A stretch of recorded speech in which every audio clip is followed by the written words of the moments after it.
Bulletin की शुरुआत करेंगे हिमाचल प्रदेश की खबर के साथ में, क्योंकि हिमाचल में बारिश से भारी तबाही मिल रही है और अब तक 77 लोगों की कुल मिलाकर मौत हो गई है। भारी बारिश की वजह से लगातार लोगों का जनजीवन पूरी तरीके से अस्त व्यस्त होता हुआ नजर आ रहा है।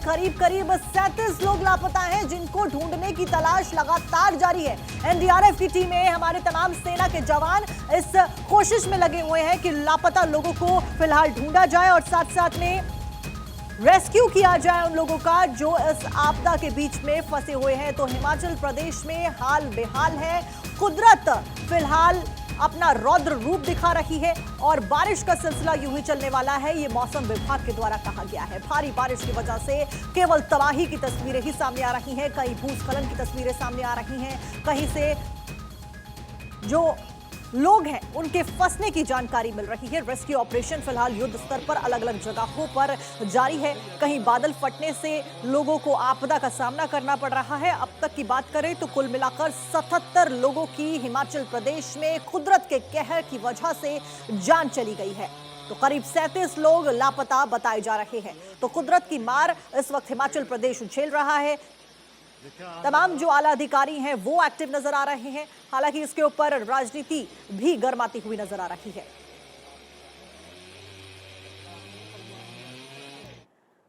तो न केवल पहाड़ी इलाके बल्कि मैदानी इलाकों में भी अब बारिश अपना कहर बरपाने लगी है। दिल्ली एनसीआर की बात करें तो दिल्ली एनसीआर के कई इलाकों में झमाझम बारिश देखने को मिली। हालांकि उमस भरी गर्मी से लोगों को राहत जरूर मिली है, लेकिन जगह जगह जलभराव की समस्या ने लोगों की परेशानियों को बढ़ा दिया है। लोगों को अपने ऑफिस पहुंचने में देरी हो रही है क्योंकि जलभराव हो गया है। साथ साथ में ट्रैफिक की समस्या सबसे पहले उत्पन्न होती है जैसे ही जरा सी भी बारिश होती है, और वही मंजर फिलहाल देखने को मिल रहा है। रात भर हुई बारिश की वजह से दिल्ली एनसीआर के कई इलाकों में पानी भर गया है और गर्मी से हालांकि लोगों को निजात मिला है, क्योंकि कई दिनों से उमस भरी गर्मी लगातार लोगों को परेशान कर रही थी। उस बीच जगह जगह जलभराव की परेशानियां भी सामने आ रही हैं और ट्रैफिक भी बढ़ता हुआ नजर आ रहा है। तो देखिए, न केवल पहाड़ी इलाके बारिश की चपेट में है इस वक्त, बल्कि अब मैदानी इलाके भी बारिश की चपेट में आते हुए नजर आ रहे हैं। और मौसम विभाग ने कहा है कि आने वाले दिनों में बारिश का सिलसिला ये हुई जारी रहने वाला है।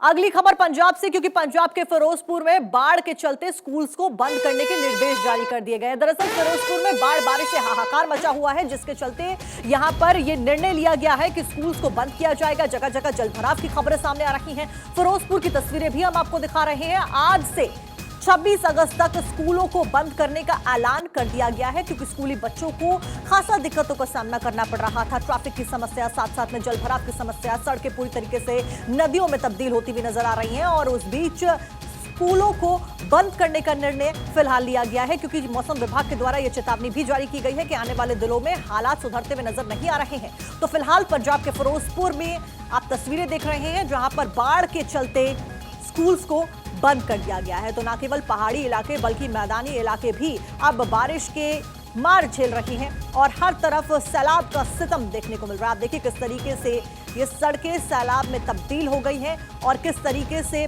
लोगों को मुश्किलों का सामना करना पड़ रहा है। लोगों का जनजीवन अस्त व्यस्त हो गया है, घरों में पानी घुस गया है, वहीं सड़कों पर आवाजाही पूरी तरीके से ठप नजर आ रही है। बिहार के सुपौल में तबाही मच गई है। कई इलाके पानी में डूब गए हैं। बाढ़ के प्रचंड प्रहार से हाहाकार मचा हुआ है। आम लोग परेशान हो गए हैं, बुनियादी सुविधाओं से महरूम हो गए हैं। हमें आपको एक रिपोर्ट दिखाते हैं। सुपौल में बाढ़ का कहर किस तरीके से लोगों को परेशान कर रहा है और कोसी नदी किस तरीके से उफान पर है।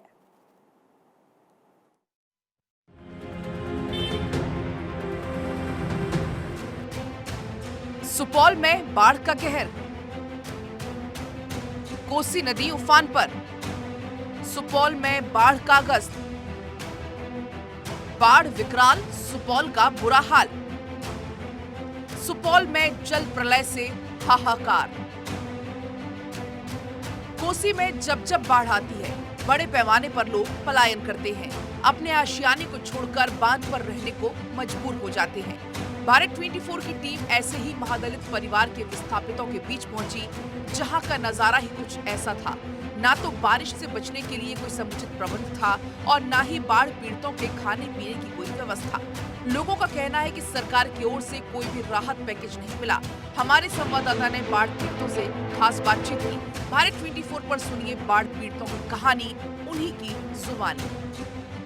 सुपौल के सिसौनी और किशनपुर का हाल आपने देखा, और बैरिया मंच के इलाके का हाल देखिए, जहां डीएम साहब कह रहे हैं कम्युनिटी किचन चलाया जा रहा है। वहां पे देखिए किस तरीके से ये दूध मुँहे बच्चे आलू छील कर खा रहे हैं, और ये केवल चावल, बस ये चावल और वहाँ थाली में नमक है, बस यही आसरा है इनके जीने का, यही एक सहारा बचा हुआ है।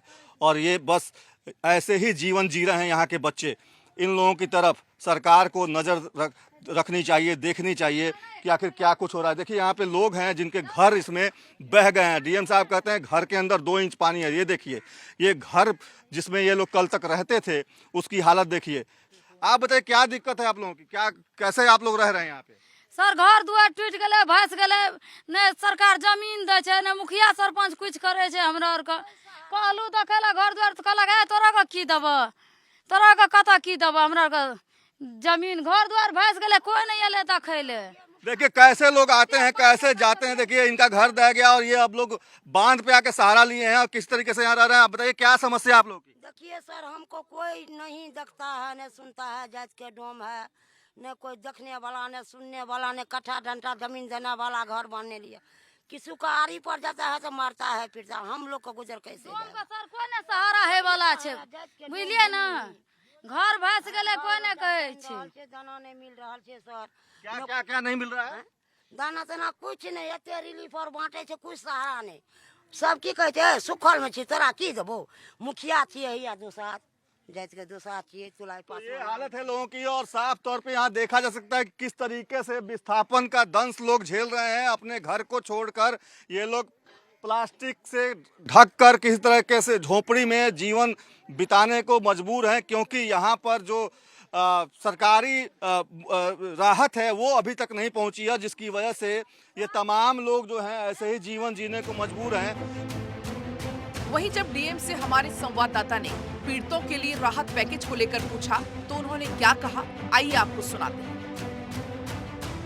सर क्या तैयारी है फ्लड फाइटिंग को लेकर? तो प्रखंड प्रभावित हुए थे, वहाँ से तो अभी वर्तमान में 3 दिन के बाद पानी निकल चुका है, लेकिन 3 दिन में जो कुछ घरों में पानी घुस गया था, वहाँ पर हम लोग राहत पैकेट के रूप में 7-8 जगह कम्युनिटी किचन चला रहे हैं, जहाँ पे लोग सुबह, दोपहर और रात का भोजन करते हैं। साथ ही जैसे इलाकों में कम्युनिटी किचन चलाना पॉसिबल नहीं है, अंतरनल इलाके में, वहाँ पे हम लोग फूड पैकेट बना के उनको हम लोग दे रहे हैं। नाव के माध्यम से भिजवाया जाता है। अभी तक करीब 4000 फूड पैकेट भेजा जा चुका है। चारों तरफ बाढ़ बारिश से हाहाकार मचा हुआ है। वहीं कोसी के बाढ़ प्रभावित इलाकों में लोगों की अब एक ही मांग है कि हमारी जमीन ले लो और उसके बदले में हमें कहीं दूसरी जगह बाढ़ का असर नहीं हो वहां पर आशियाना दे दो। सुपौल में बाढ़ से हालात बेकाबू हैं। यहाँ भी हर तरफ पानी के प्रहार से लोग मुसीबत में हैं। लोगों को खाने की भी यहाँ काफी दिक्कत है। इसके बाद किसी तरह से वो अपनी जिंदगी गुजर बसर कर पा रहे हैं, लेकिन अभी भी मुसीबत खत्म नहीं होने वाली। ये मुसीबत अभी और दिन चलेगी। सुपौल से सर्वेश की रिपोर्ट।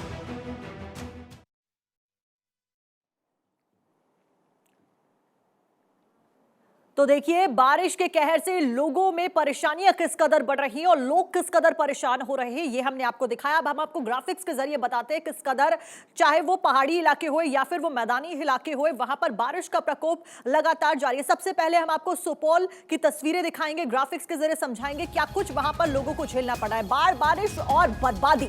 सुपौल में बाढ़ की वजह से लोगों को परेशानी का सामना करना पड़ा है। कोसी नदी फिलहाल अपने रौद्र रूप दिखा रही है और उफान पर पहुंच गई है।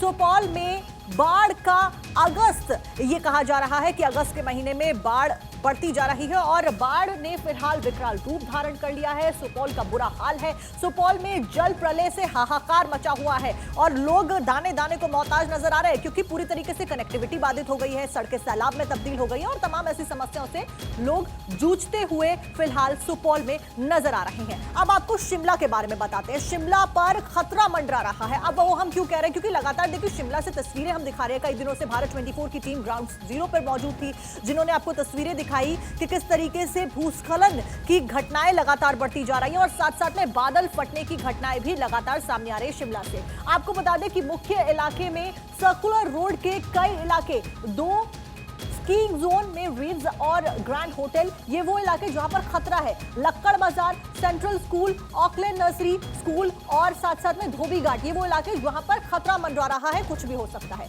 कृष्णा नगर, कोमली बैंक और होटल क्लार्क्स के आसपास के इलाके भी इस खतरे के रेंज में शामिल है। ये सामने आया है डेटा जिसके मुताबिक अब इन जगहों के ऊपर खतरा मंडरा रहा है और नुकसान हो सकता है।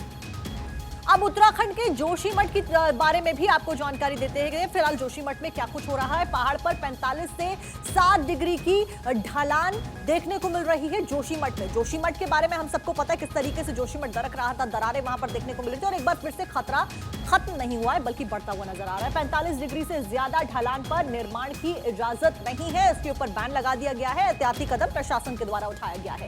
इसके साथ में सेस्मिक जोन 4 में शिमला का बड़ा हिस्सा आता है, यानी कि भूकंप की रेंज में यह हिस्सा आता है, जिसकी वजह से और ज्यादा खतरनाक यह जगह हो जाती है। शिमला भूकंप के हाई रिस्क कैटेगरी में है। सेस्मिक जोन 4 की जब हम बात करते हैं तो रिस्क कैटेगरी बढ़ जाती है और सेस्मिक जोन 4 में शिमला आता है। जोशीमठ बन जाएगा शिमला, ये कहा जा रहा है। शिमला का एक हिस्सा सेस्मिक जोन 5 में भी आता है। जोशीमठ में भूकंप के झटके महसूस किए गए थे। तस्वीरें हमने आपको दिखाई थी किस तरीके से जोशीमठ दरक रहा है, दीवारों में दरारें आ रही हैं। उसी की तरह अब शिमला में तस्वीरें देखने को मिल सकती हैं। इसलिए सवाल खड़ा हो रहा है क्या जोशीमठ बन जाएगा शिमला, और क्योंकि सेस्मिक जोन में खतरे में आता है शिमला।